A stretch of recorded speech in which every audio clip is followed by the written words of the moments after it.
On the 10th of February, 1722, the pirate flagship of Bartholomew Roberts was finally cornered by the HMS Swallow. Cannon fire soon turned general.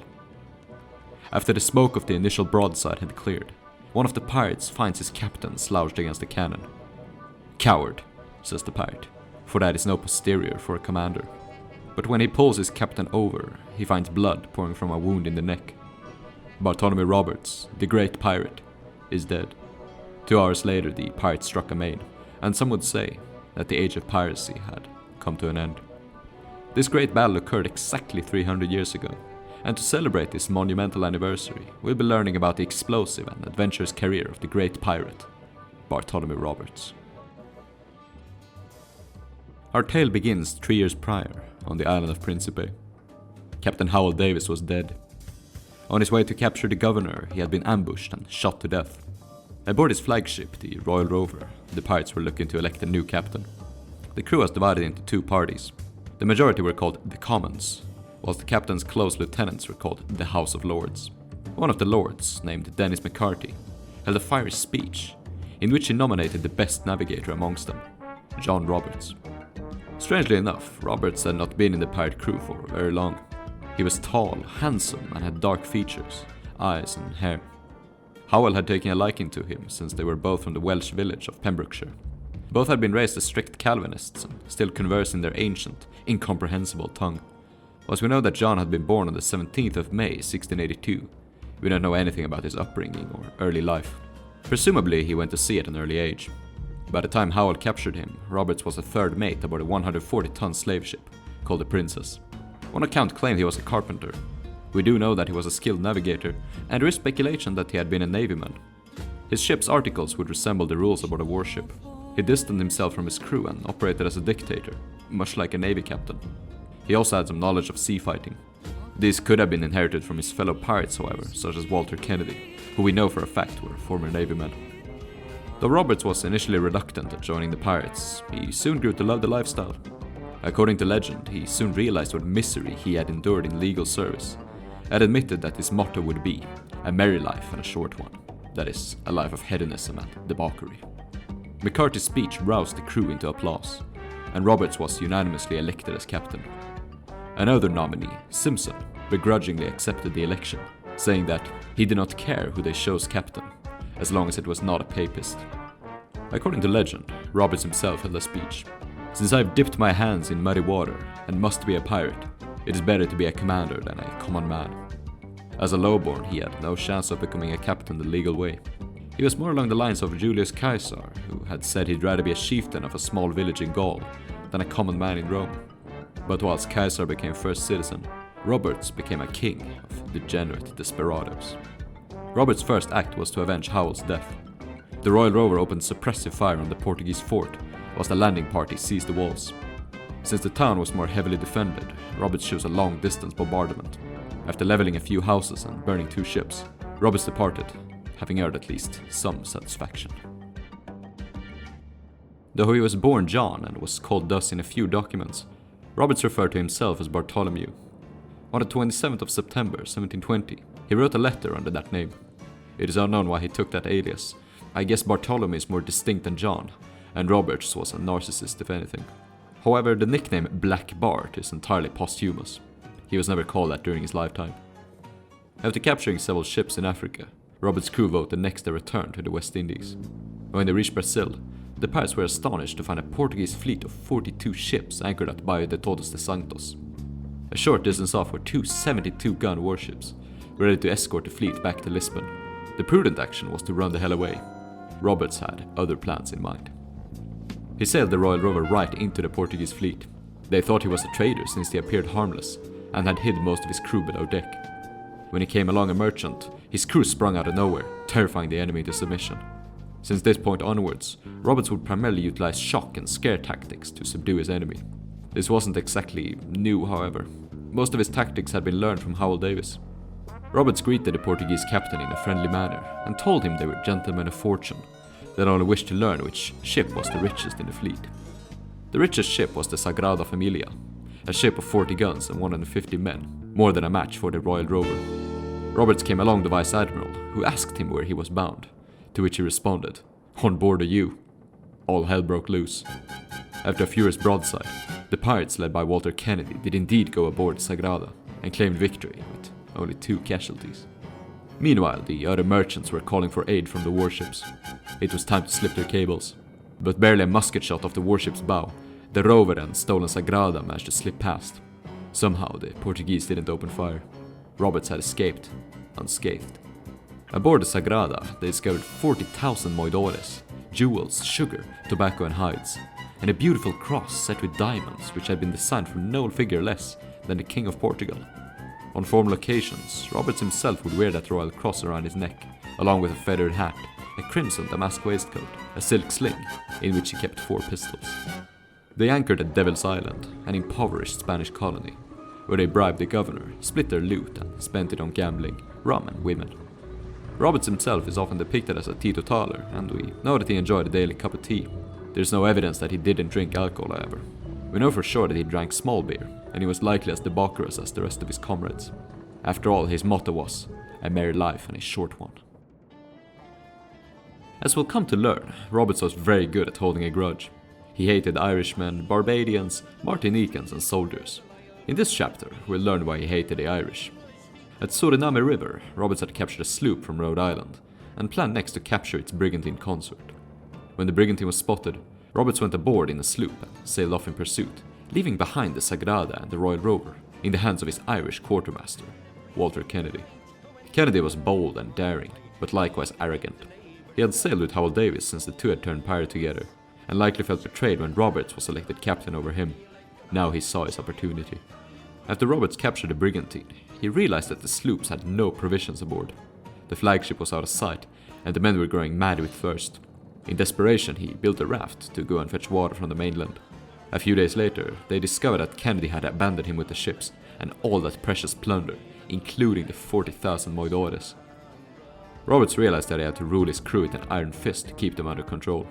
He wrote up a new set of articles and had the men sign them. The articles included strict rules such as bedtime at 8 o'clock, but also ensured the crewmen's right to vote in affairs of moment. It was illegal to talk of breaking up their way of living. Roberts also realized how much he hated the Irish and forbade them from joining his crew. In the future, some sailors would pretend to be Irish, in order to avoid being press-ganged into Roberts' service. Having regained his optimism, Roberts renamed the sloop Fortune. He met with a French pirate, Monseigneur La Palisse, and together they sailed for the Caribbean. They looted 3 ships of their food and alcohol. With morale restored, Roberts sailed next to Barbados. Roberts discovered a galley and a sloop, and thinking the prices, he decided to engage. He hoisted his black flag and expected a surrender, but got only a broadside and 3 hussars. As it turns out, the Barbadian governor had learned of Roberts' attack and outfitted 2 pirate hunters to go after him. La Palisse abandoned him, and Roberts got his ass kicked. He was only able to escape after dumping all the guns and heavy cargo overboard. After this humiliation, he developed a bitter hatred for Barbadians. Next he sailed to Martinique. At this point, Roberts and his crew were really tired of everything and just wanted to clean their ships in peace. But when the governor discovered his whereabouts, he sent out armed sloops to deal with him. Roberts narrowly managed to escape, and had the Martinicans added to his ever-growing hate list. According to legend, an enraged Roberts designed a new black flag, depicting himself standing atop the heads of a Barbadian and a Martinican. The letters ABH stand for a Barbadian's head, and the letters AMH stand for a Martinican's head. Most pirates just used a plain black flag or the default skull and bones. A few made their own design. Roberts, however, had 7 black flags attributed to him. In an upcoming video, I will discuss Roberts' flags more in depth, and discover which ones are real and which ones are fake. Summer was coming, and with it came malaria and an unbearable heat. Benjamin Hornigold had invented the Pirate Round, a voyage of cruising the Caribbean waters during winter, and heading into the 13 colonies and Newfoundland during summer. The Newfoundland Banks was home to huge fleets of fishermen that spent the summer gathering cod for the Catholic tables of the Mediterranean. Whilst pirates had little interest in fish, they were certainly interested in the fishermen themselves. They were some of the hardiest seamen in the world, making for perfect pirates, willing or unwilling. It is late spring in the fishing village of Trapassi. The local traders and fishermen are hard at work, loading their vessels and salting the fish. Suddenly, a new sloop heads full sail right into the midst of the anchored fleet. Men are shouting and waving cutlashes. Warlike drums are pounding, whilst trumpets blast calls of battle. Up flies the black flag, and all guns open fire. Some of the fishermen jump overboard and swim ashore, others run for safety below deck. Bartholomew Roberts had become the master of 22 vessels. Bartholomew Roberts is often credited as being the most successful pirate of the Golden Age, and we always hear about how he captured 470 ships. At least 250 of that number were small fishing shallops, sloops and schooners that he captured at Trepassey, but didn't even bother looting or even inspecting. They had little to no value and really shouldn't be used as a marking of what a great pirate he was. I'd also like to know that Roberts' mentor, Howell Davis, had developed most of the tactics used by Roberts, and was generally a better diplomat and improviser. Though Howell's career lasted only a year, a third of Roberts, he captured 100 ships during that time. Had Howell been given more time, he likely would have superseded Roberts in success. Howell was likewise a much kinder and respectful captain than Roberts ever was. A general history of the pirates painted a dark picture of Roberts' stay at Trepassey. He destroyed all the fisheries and burned all the ships.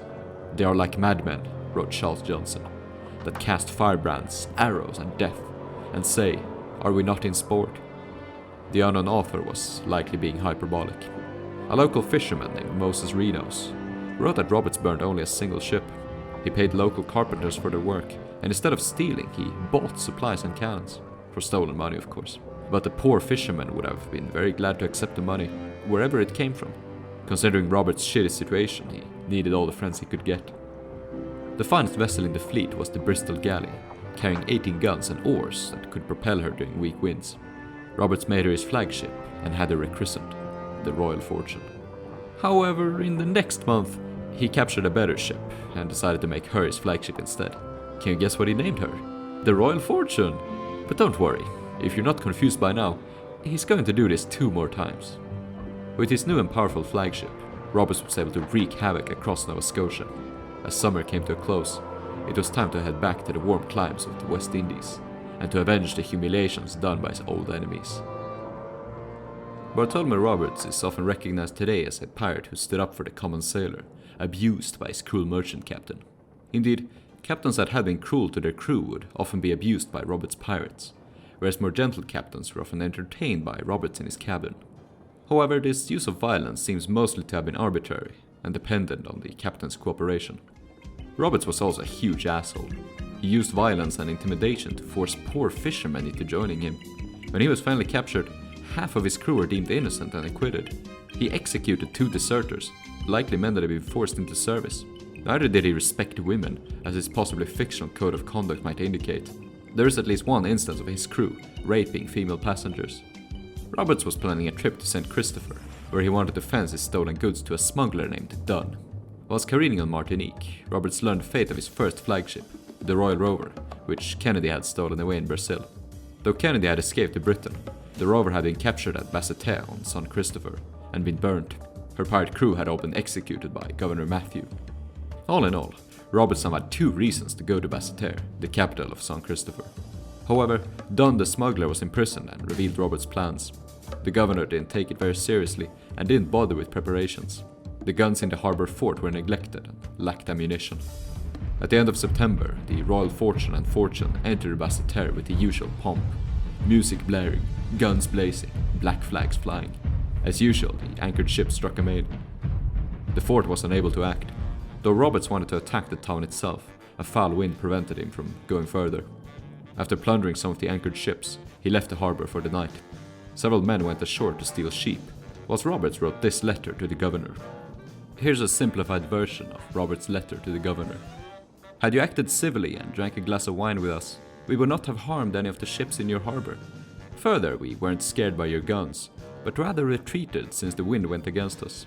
The Royal Rover you have already burnt and barbarously treated some of our men, but we have now a ship as good as her, and for revenge you might not expect us to treat any of yours any better than them.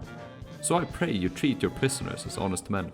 Otherwise, you may not expect us to treat any of your citizenry with mercy. Yours, Bartholomew Roberts. The following morning, the wind was in his favor, and Roberts attacked. By now the fort had been rearmed and dealt heavy damage to the Fortune. Roberts had to flee the scene, but not before burning 2 of the prize ships. Aboard one of the prize ships, which he left alone, they left a message, written in chalk on the companionway hatch. For our word's sake we let thee go. But to Creoles we are a foe. Below this poem they had drawn a death's head and an arm with a cutlash. Note that by Creoles they did not mean mulattoes, but white people born in the Americas. Roberts wasn't always welcomed so poorly. At the French colony of St. Bartholomew, the crew were warmly received and able to spend their cash on rum and wenches. Since he became such a great enemy to the enemies of Spain, the Spanish on Hispaniola welcomed him with open arms. In these waters he captured a French frigate which, you guessed it, he made his flagship and renamed the Royal Fortune. This was the third one. By enemies of Spain, I mean literally everyone else.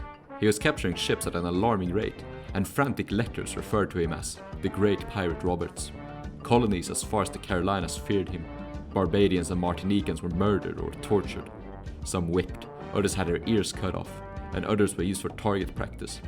Ultimate revenge was finally had when he captured the French governor of Martinique and had him hanged from the ship's yardarm. Roberts decided to leave the Caribbean and head back to Africa. He had since abandoned the sloop Fortune in favor of a brigantine called the Good Fortune. As previously discussed, Roberts had a tyrannical streak, but though he was tall and strong, he lacked the personal ferocity to back up his authority. During the voyage to Africa, a drunken pirate had the audacity to insult his captain. Roberts responded by grabbing a sword and running him through. One of the drunkard's friends, Jones, then suggested aloud that Roberts be treated the same way. Roberts ran him through as well. But Jones survived, threw Roberts over the cannon, and beat the hell out of him. So much for the badass Black Bart. My mind is on Jones. Jones wasn't the only pirate who had enough of Roberts' antics. Whilst recovering from his wounds, he befriended the captain of the Good Fortune, Thomas Anstis. One dark night, the Good Fortune slipped away, leaving the Royal Fortune on a lonesome journey to Guinea. On the 12th of June, 1721, Roberts captured several French ships at the Senegal River. He took the largest as a consort, naming her Ranger. The smallest ship he took for a tender, or supply ship, naming her Little Ranger. They spent the following 6 weeks careening and partying. The local women proved very friendly, as were the traders. One incident revealed a surprisingly humane side of Roberts. In the video on Howell Davis, I mentioned the Governor Plunkett, an old fellow with a potty mouth. Well, he was Irish, and Roberts was very keen to lambast him. But to his surprise, Plunkett proved much superior at profanity, swearing and cursing. Roberts couldn't help but laugh, and it saved Plunkett's life. Again. Roberts turned his attention on the slave ships belonging to the Royal African Company. At Cape Coast Castle he captured the frigate Onslow and exchanged her for his old flagship. The Onslow was refitted, rearmed, and, surprise, renamed the Royal Fortune. Don't worry, this was the last one. Some people today recognize Bartholomew Roberts as a liberator who freed African slaves. All evidence points to Roberts viewing them rather poorly. Though he did keep French-speaking blacks in his crew, they were treated like second-class citizens. They did the hard work, such as fetching water or manning the pumps. Keep in mind that Roberts himself had worked aboard a slave ship. Contemporaries described slave-trading sailors as men already ruined by some untimely vice, white slaves, and the very dregs of the community. They were often abused by their captains and passed on the abuse to their slaves. They were the vanguard of the triangle trade, and Roberts had been one of them. When Roberts was defeated, all of his black crewmen were sold into slavery. But both Roberts and his men had physical needs, and would often stop by in African villages to trade and interact with the local women. Should they refuse him, he responded in the vengeful fashion so typical of him. After he was opposed by the peoples of Calabar, he responded by burning the villages. Roberts' racial views came at full display in Whydah, a free port where all the slaving nations operated freely. Roberts entered the harbour with his usual terror tactics, trumpets blaring and drums beating, black flags flying, and he captured all the ships and forced the captains to pay a ransom for their ships and cargo. These cargoes were slaves. However, the captain of the ship Porcupine refused. Roberts would not have it. He ordered the Porcupine burned, along with its cargo of 80 African slaves. Someone suggested to me that this was a legend fabricated by Charles Johnson. However, the event has been corroborated by Shalonor Ogle and Richard Wood, a crewman of the Porcupine. With the Navy hot on his trail, the House of Lords vouched for a last adventure in Brazil, before finally breaking up the company and retiring. Fate had other plans in mind. Foul winds forced the flotilla closer to the mainland, before they finally had to anchor in the lee of Cape Lopez, near the equator. Roberts' tyranny began to catch up with him. His men were growing weary of him, and his increasing tendency to withdraw from their wild parties. Legend says that a cabal formed to take away his leadership. Discipline was breaking down. At Cape Lopez, his men spent most of their time in excessive drinking. According to one witness, a pirate named Robert Johnson was so helplessly drunk that he had to be hoisted out of the ship with the aid of a block and tackle. On the 5th of February, 1722, the lookout spotted a Portuguese merchant bound towards them. Knowing she was full of sugar, Roberts ordered a pursuit. But since his ships were under repairs, only the 32-gun Ranger was able to cast off, under the command of James Skirm, one of Roberts' close lieutenants. Soon, both the Ranger and the Portuguese disappeared out of sight. When Skirm came within pistol shot of the merchant, his men hoisted black flag and began vaporing. The enemy opened their gun ports and opened fire. Heavy cannons tore the main topmast down. After 2 hours, the Rangers surrendered. The enemy was neither merchant nor Portuguese, but the HMS Swallow, commanded by Commodore Chaloner Ogle. Roberts' success was also the reason behind his downfall. It had caused a ripple effect, driving other sailors into piracy. Complaints from terrified captains and governors kept piling up. The Navy were starting to get their shit straight. Prior to 1718, they weren't allowed to careen their ships or stock up on supplies outside of London. Pirates had been able to careen and refresh themselves anywhere. In addition, their ships were modified to be as fast and well armed as possible. Many Navy men were even scared of pirates. A shame then that the pirates of this era were boisterous drunks that beat up fishermen and took their ships without a fight. They were all bark and no bite. Ogle had been chasing Roberts tirelessly in the last 8 months. Part of the lure was Roberts' plunder, which Ogle would get a juicy slice of. 5 days after beating Skirm, he located the Royal Fortune, still moored at Cape Lopez. The pirates were not prepared for battle. Most men were drunk or hungover. Roberts was enjoying breakfast with a captured captain. They ignored the news of the approaching warship until the last moment. A tropical storm was gathering on the horizon, a dramatic backdrop for the battle to ensue. Roberts knew he couldn't face the Navy in a drawn-out engagement. His guns were fewer and lighter than the heavy armament of the Swallow. His plan was to exchange a first broadside and then sail into a direction which the Swallow couldn't pursue him in. At first, the plan seemed to be working. The Royal Fortune got the first broadside and surged onwards. However, after the Swallow opened fire, the wind calmed and the Fortune came to a sudden stop. The Swallow earned the weather gauge and kept up a brutal beatdown on the pirates. Only one pirate died in the broadside. They found his crimson-coated carcass slouched over a gun carriage. The Great Pyrate Roberts was dead. A tearful crew wrapped his body with a heavy chain and thrust it out through a gun port, allowing it to sink to an unknown grave at the bottom of the sea. The pirates fought on for 2 more hours until they surrendered. The Swallow carried 268 pirates to Cape Coast Castle. On the 28th of March, a Vice Admiralty Court was convened. Each man was individually considered. All of the 77 Africans were enslaved. The rest were white Europeans. 52 of them were hanged, 20 condemned to penal servitude in Africa. 17 were put in prison in London. One of these was a half-witted fellow, ever in some monkey-like foolish action. Some of the pirates were acquitted, if they could prove that they had been forced. These included Roberts' musicians, amongst others. As for Chaloner Ogle, his success catapulted him into profit and notoriety. King George himself knighted him for his services, and in 1750 he died at the age of 68, as a wealthy politician and admiral of the fleet. So, who was Bartholomew Roberts? The modern pirate enthusiast knows him as Black Bart, the liberator of slaves, who fought against oppressive captains and captured 470 ships, making him the greatest pirate of the Golden Age. As we learned throughout the video, Bart burned slaves alive. He used violence arbitrarily, and at least 250 of the ships he captured were small fishing boats. During his 3-year career, he captured maybe 200 actual ships. His mentor, Howell Davis, captured 100 during 1 year. Robert's greatest prize was the Salgada Familia, which he lost to deserters. I don't think he should be remembered for a boring metric such as whoever was the most successful. Rather, he should be remembered for being an eccentric and almost comedic character. He was arrogant, petty, narcissistic and vengeful. He named all of his flagships the same name. He changed his name to Bartholomew from John because it sounded cooler. He was a dictator and a tyrant, but got his ass kicked by a wounded man. He was an articulate writer, perhaps even a poet. But his goal wasn't to be the best or the nicest. His career was a short-term pursuit of nihilistic pleasure. Roberts lived how he had preached. A short life, and a merry one.